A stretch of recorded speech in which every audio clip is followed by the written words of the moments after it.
Good morning, everyone. Happy June. Wanted to call to order this meeting of the Gaming Commission of June 23rd, 2025. I would ask at this point Executive Director Hoag to now read the roll of commissioners. Chairman Herons, Here. Commissioner Cohen, Here. Commissioner Williams, Here. Commissioner Creighton. Here. Mr. Chairman, the roll has been taken. We will note that Commissioner Fine and Commissioner Hill, as expected, are not going to be joining us today. We have a quorum and we can proceed with the meeting. Thank you. First order of business is approval of the minutes of the March 27th, 2025 meeting. Commissioners, have you reviewed the meeting minutes in your board packets? And are there any additions or corrections you would like to note? None appearing? Is there a motion to approve the March meeting minutes? I'll make that motion. Thank you. Is there a second? Second. There's been a second. Any discussion, further discussion? All in favor signify by saying aye. Aye. Opposed, nay. Motion carries. Thank you. Executive Director Hoag will now provide the Executive Director's report. Joe? Thank you, Mr. Chairman. Yep. We can start with some new hires. Our first new hire is Judy Bostater with audit. Judy has graduated from Malone University with a bachelor's in accounting and business administration and holds her CPA. We stole her from DWD, where she worked as a field auditor, and she's been with the state since November of 2022. Casey Clark is one of our new coordinators in charity gaming. Casey brings over 25 years of leadership in the performing arts to his current role. He is a graduate of Ball State University with a Bachelor of Science degree, and he's a founding member of the Central Indiana Dance Ensemble Pre-Professional Ballet Company. So we also have another new coordinator in charity gaming, Griffin Vermeulen. He's a recent graduate of IU Bloomington with a bachelor's in political science. He's a member of the Masonic fraternity and is an adult advisor in the youth fraternity of DeMolay. And just to remind ourselves what a small world we have, Griffin's grandfather was a retired member of the state police, and Griffin's our current head of charity gaming is Mark Mason. Mark Mason was a retired member of state police. Mark Mason can remember working with Griffin's grandfather when he first came on the force. So I just thought that was kind of neat. So Griffin, again, is a welcome addition along with Casey to our charity gaming division. We have a new CFO, Amy Stumpf. Amy has an abundance of experience with state government. She's previously worked with the Office of the Utility Consumer Counselor, the Indiana Department of Environmental Management, the Capital Improvement Board, and most recently with Eli Lilly. She holds a bachelor's degree of science in public and financial management and a master of science in accounting, both from Indiana University. So she's been a very welcome addition. We're glad to be fully staffed in the accounting area now. So we've had two promotions since we've last met. Our new Deputy Superintendent of Investigations is Ty Eblin. Ty came to us in 2017 after 13 years with the Madison Police Department.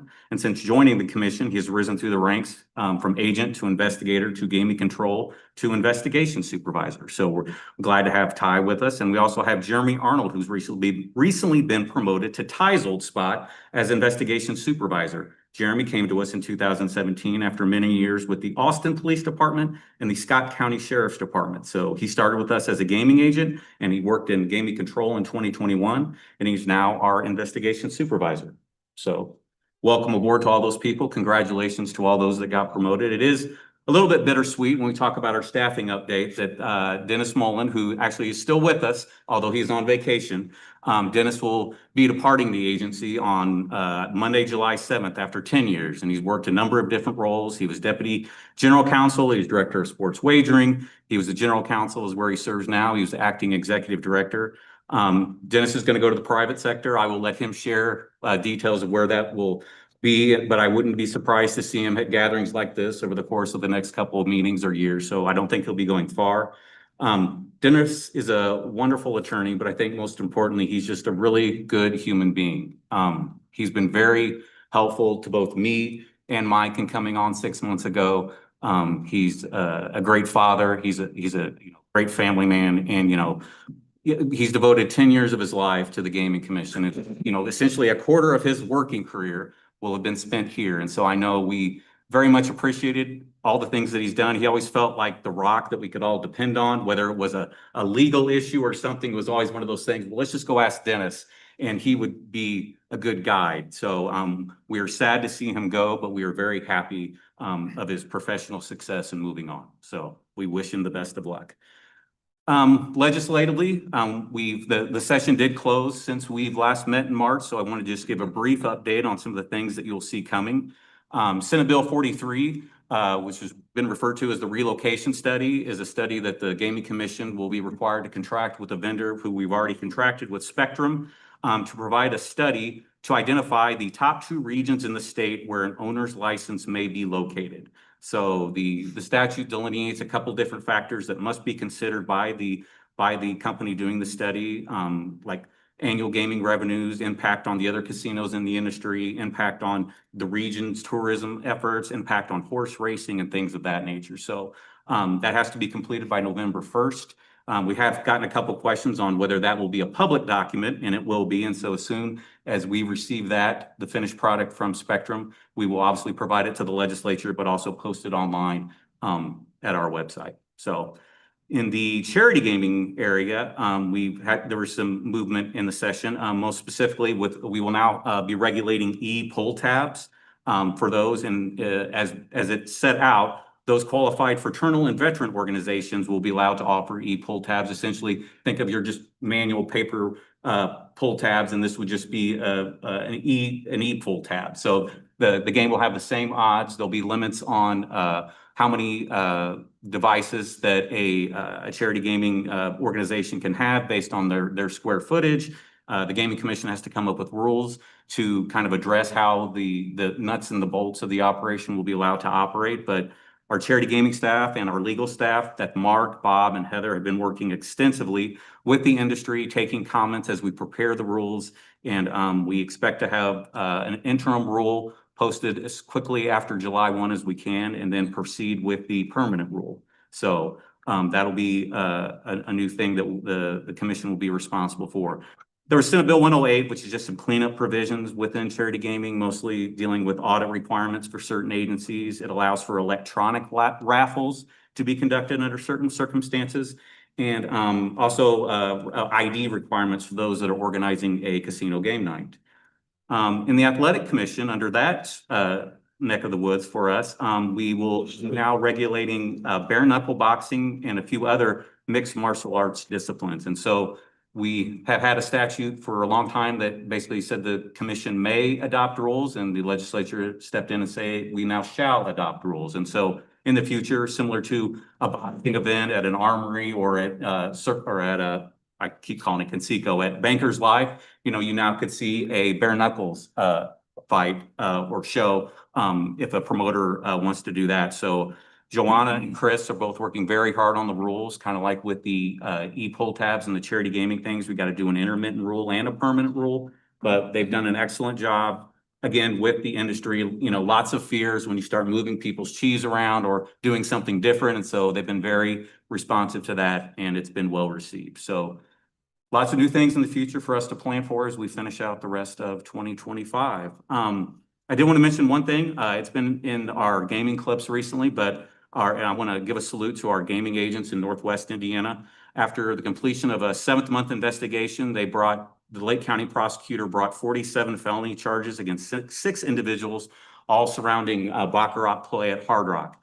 The total loss estimated to the casino was over $700,000, and this same crew was also going around other casinos outside of Indiana doing the same thing. And I think the most recent article I read, the total loss was over 1.5 million. So although I'm not an agent, these type of investigations are not, Ocean's 11 or something, fancy or, like that on TV. You're not doing James Bond. You're just looking at hours and hours and hours of surveillance footage, trying to put together a piece of a puzzle that takes, in this case, 7 months to put together. So wanted to commend Agent Sanders, Lamont Sanders, Supervisor Mike Drahowski, Nick Rentis, our Assistant Director. They specifically wanted to shout out the entire Hard Rock surveillance team for their hard work and efforts.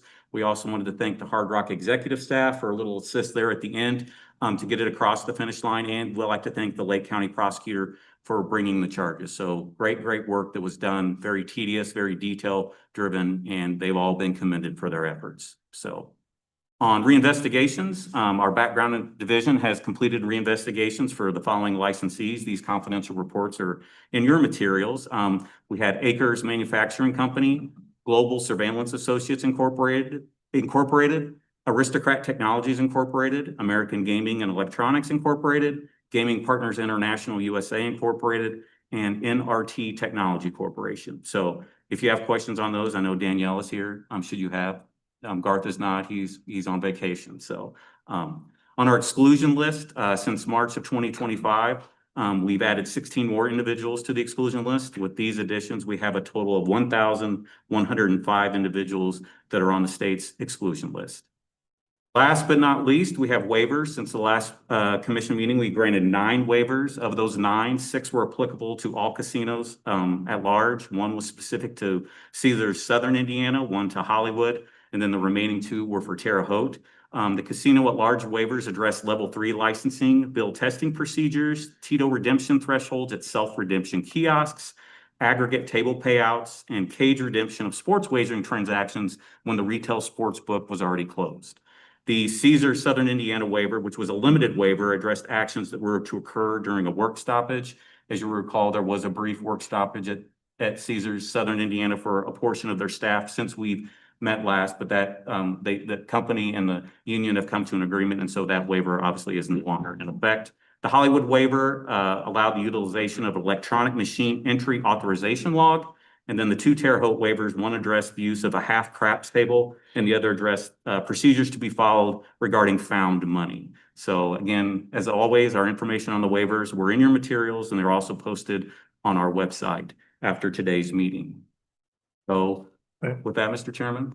Thank you for that report. One other thing I will say, as far as the composition of the commission, Commissioner Hausman, who's not with us today, stepped down after the last meeting. So we will have his replacement will be announced upon the governor's appointment. And also very bittersweet for us, Commissioner Williams, this will be his last meeting. So he's been on retired State Board of Accounts for many, many years, then went back to Southern Indiana, started his own company, was very instrumental in us as far as, that finance role that we need on the commission. I obviously just my first time meeting him today, but I know that other members of staff have been very appreciative of his efforts, and we just like to thank you for all your years of service. Thank you. Has a lot of demand on his time because he's very valuable and it's been an outstanding member of this commission. And I just wanted to say thank you for your service.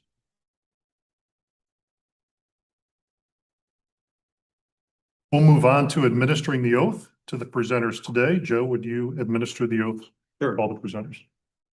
Dan, if you're going to present. I state your name. You hereby solemnly affirm and subject to the penalties of perjury, swear to tell the truth, the whole truth, and nothing but the truth, so help me God.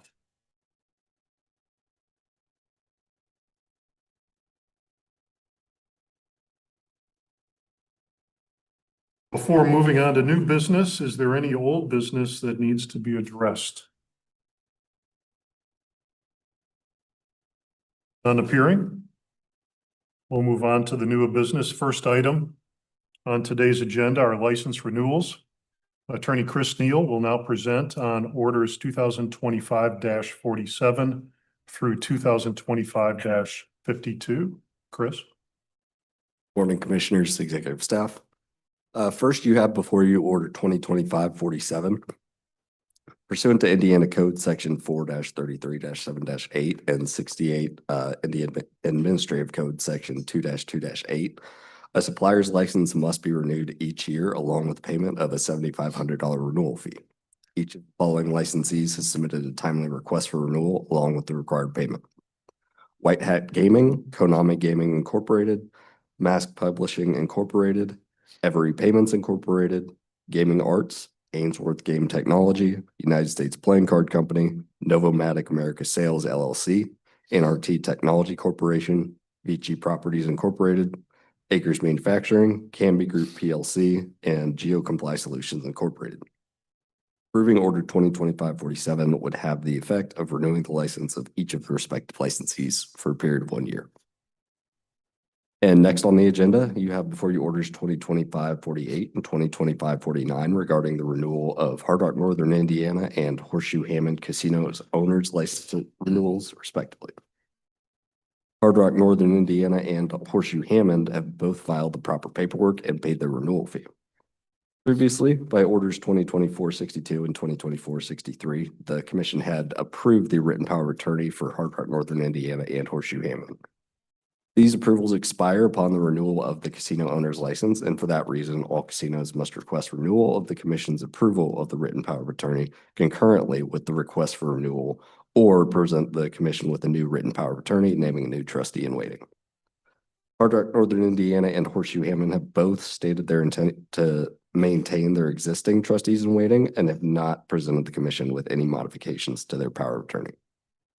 Approving orders 2025-48 and 2025-49 would have the effect of renewing the license and approving the power of attorney for Hard Rock Northern Indiana and Horseshoe Hammond for a period of 1 year. And next, you have before you order 2025-50 pursuant to Indiana Code Section 4-38-8-1. A certificate of authority must be renewed each year along with payment of a $50,000 renewal fee. Hard Rock Northern Indiana has submitted a timely request for renewal along with that required payment. Approving order 2025-50 would have the effect of renewing Hard Rock Northern Indiana's certificate of authority for a period of 1 year. And next, you have before you order 2025-51 pursuant to Indiana Code Section 4-38-6-6. A vendor's license must be renewed each year along with the payment of another $50,000 renewal fee. Each of the following licensees has submitted a timely request for renewal along with that required payment. Seminole Hard Rock Digital LLC, doing business as Hard Rock Digital, and Penn Sports Interactive. Approving order 2025-51 would have the effect of renewing the license of each of the respective licensees for a period of 1 year. And finally, you have before you order 2025-52 pursuant to Indiana Code Section 4-33-24-15 and 68 Indian Administrative Code Section 26-3-10. A paid fantasy sports operator license must be renewed each year along with payment of a $5,000 renewal fee. Each of the following licensees has submitted a timely request for renewal along with that required payment. Better Holdings Incorporated, Dabble Sports LLC, Sertiman Games LLC, doing business as Splash Sports, DK Ground Holdings Incorporated, and FanDuel Incorporated. Approving order 2025-52 would have the effect of renewing the license of each of the respective licensees for a period of 1 year. Appreciate that report, Mr. Neal. Is there a motion on orders 2025-47 through 2025-52? Been moved. Is there a second? I'll second. Thank you. Moved and seconded. Any discussion? All in favor signify by saying aye. Aye. Opposed, nay. Motion carries. Thank you. Thank you, Mr. Neal. Next item on the agenda is disciplinary actions. And the Director of Compliance, Angie Bunton, will now present actions under orders 2025-53 through 2025-64. Hi there. Hi. Good afternoon, Commissioners and Executive Staff. You have before you 12 settlement agreements concerning disciplinary action against licensed suppliers, casinos, and sports wagering operators. Order 2025-53 is a settlement agreement with Aces Up Gaming, wherein the supplier failed to renew 3 occupational licenses in a timely manner. 1 level 1 license and 2 level 2s. Aces Up agreed to a monetary settlement of $2,000. Order 2025-54 is a settlement agreement with Aristocrat Technologies, wherein the supplier violated the rules for shipping electronic gaming devices. Aristocrat agreed to a monetary settlement of $1,000. Order 2025-55 is a settlement agreement with Gaming Partners International, wherein the supplier failed to submit a level 1 license application in a timely manner. GPI agreed to a monetary settlement of $3,000. Order 2025-56 is a settlement agreement with EDF Compliance, wherein the supplier failed to report a transfer of ownership as required by Commission regulations. EDF Compliance agreed to a monetary settlement of $10,000. Order 2025-57 is a settlement agreement with Konami Gaming Incorporated, wherein the supplier failed to submit level 1 license applications in a timely manner. Konami agreed to a monetary settlement of $10,500. Order 2025-58 is a settlement agreement with NYX Digital Gaming, wherein the supplier failed to submit a Level 1 license application in a timely manner. NYX Digital agreed to a monetary settlement of $3,000. Order 2025-59 is a settlement agreement with Bally's Evansville and includes 3 counts. In count 1, an underage person was allowed access to the casino floor. In count 2, the casino violated the rules for sensitive keys. In count 3, the casino violated the surveillance rules. Bally's Evansville agreed to a monetary settlement of $6,000. Order 2025-60 is a settlement agreement with Caesars Southern Indiana, includes 2 counts.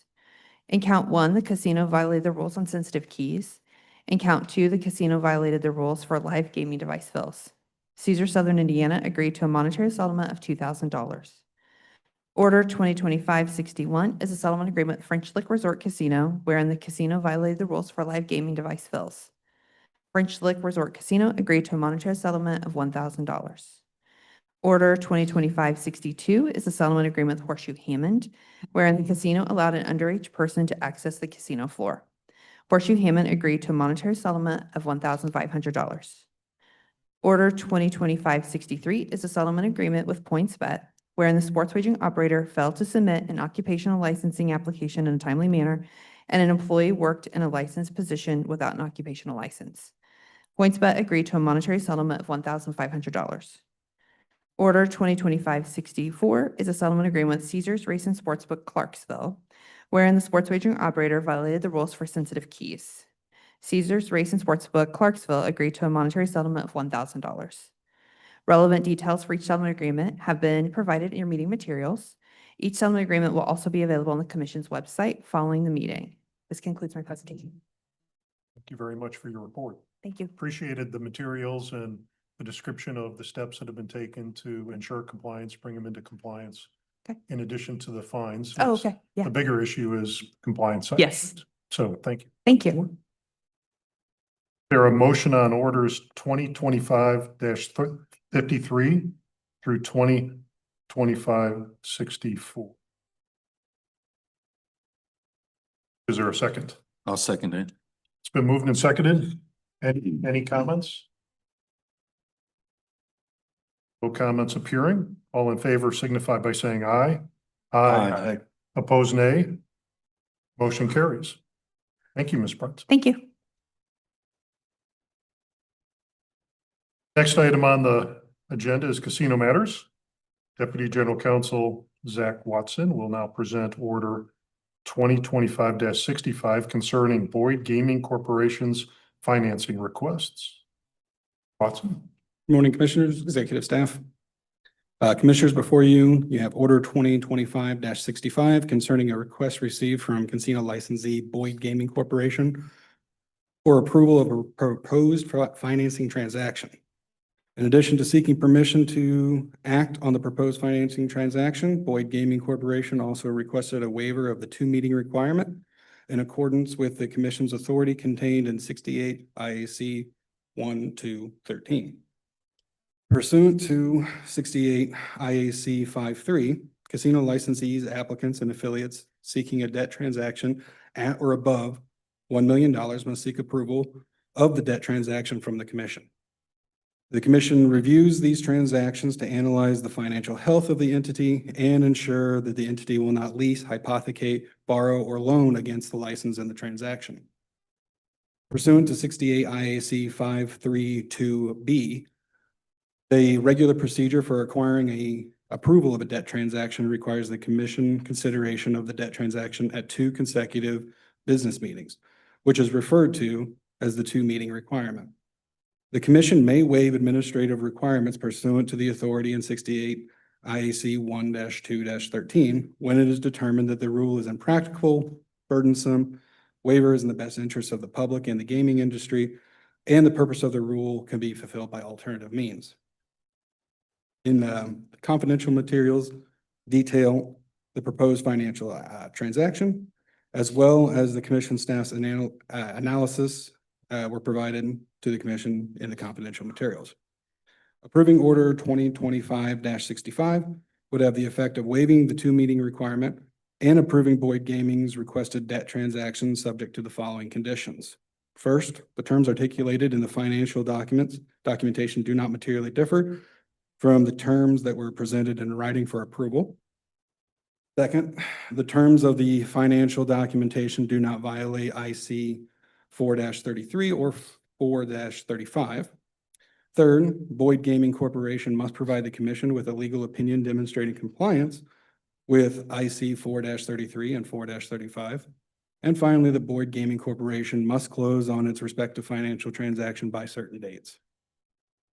My presentation, if you have any questions, I'm happy to address them. Okay, thank you for that report, Mr. Watson, and also for the confidential materials, which were very thorough and answered questions that we would have otherwise had. So I thought that was. Is there a motion on order 2025-65? I'll make that motion. It's been moved. Is there a second? Second. It's been moved and seconded. Any discussion? All in favor signify by saying aye. Aye. Opposed, nay. Motion carries. Thank you. You're up again on transfer of ownership. We will now present orders 2025-66 through 2025-72. Mr. Watson.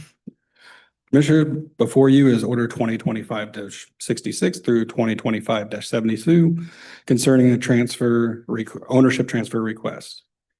Orders 2025-66 involves an ownership transfer of AGS LLC to entities controlled by Bingo Vote Co. LLC.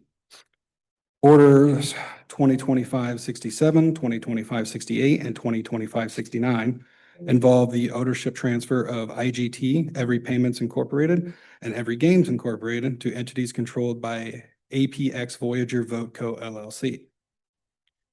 Orders 2025-70, 2025-71, and 2025-72 involve a substantial owner's request to transfer ownership of IGT, Every Payments Incorporated, and Every Games Incorporated to DEA Communications SA. On receiving the transfer request, the commission completed a background and financial investigation. The commission found that the transferees were substantially compliant with Indiana statutes and regulations and found no derogatory information that would affect the transferee's suitability to hold interest in the companies. Approving orders 2025-66 through 2025-72 would have the effect of approving the ownership transfer requests. Thank you for that report. Is there a motion on orders 2025-66 through 2025-72? Been moved. Is there a second? Second. It's been moved and seconded. Any discussion? None appearing. All in favor signify by saying aye. Aye. Opposed, nay. Motion carries. Watson, you're very popular today. Let's move on to occupational licenses.